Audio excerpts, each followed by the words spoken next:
When America was born, something else was born with it. A new kind of God. Not the God of Jonathan Edwards, not even fully the God of the Bible. It was a God shaped by democracy, individualism, and revolution.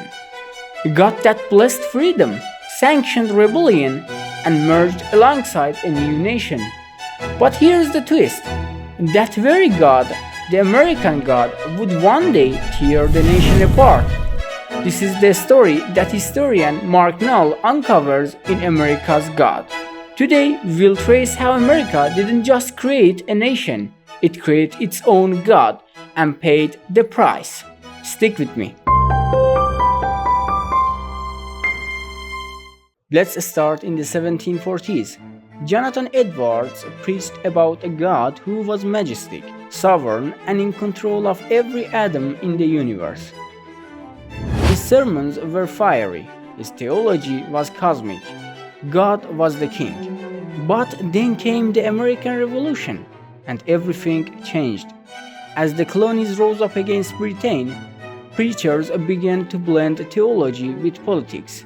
They needed a God who stood for liberty, a God who hated tyrants, a God who sounded a lot like the American cause. They borrowed from John Locke, freedom is a God-given right. They borrowed from Isaac Newton, the universe is rational, governed by natural law. And they shouted the rallying cry of republicanism, no king but King Jesus. This was the birth of America's God. A deity remained to bless revolution and democracy.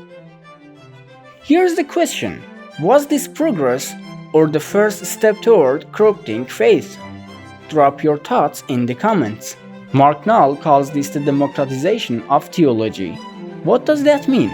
No longer were pastors the sole interpreters of a scripture. Every farmer and every shopkeeper could pick up a Bible and claim to know God's will. Revivalism swept through the country, tent meetings, emotional conversations, and preachers with more charisma than credentials. And the Bible wasn't just a holy book anymore. It became America's manual for destiny. God wasn't just worshipped, God was enlisted to bless westward expansion, to sanctify the American dream.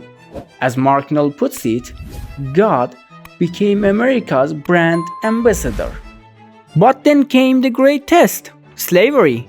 And here's the shocking part. Both sides, North and South, used the same Bible. The South told Paul sent Onesimus back to his master. Slavery is biblical. On the other hand, the North told God made all nations of one blood. Slavery is a sin. This wasn't just a political fight.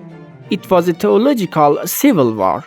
Mark Noll argues that America's God failed this test. Why? Because when theology becomes too Americanized, when it's wrapped in the flag, it loses the ability to challenge the culture. Or as Noll writes, theology, when captive to culture, only echoes what society already wants to hear. And then came Abraham Lincoln. Unlike the preachers of his day, Lincoln didn't claim to know whose side God was on. In his second inaugural address, he said, "Both read the same Bible and pray to the same God, but the Almighty has His own purpose." That's humility, that's fear, that's honesty. Lincoln dreaded to say maybe God isn't on either side. For Noll, this was the moment the American God, the God created to bless the nation, was shattered. So why does this matter? Because the story of America's God didn't end in the 19th century. Even today, from foreign policy to culture wars, we still hear it. God is on our side. But is that really God speaking, or just our own reflection? Maybe, like Lincoln, we need humility to admit that God cannot be reduced to a national mascot.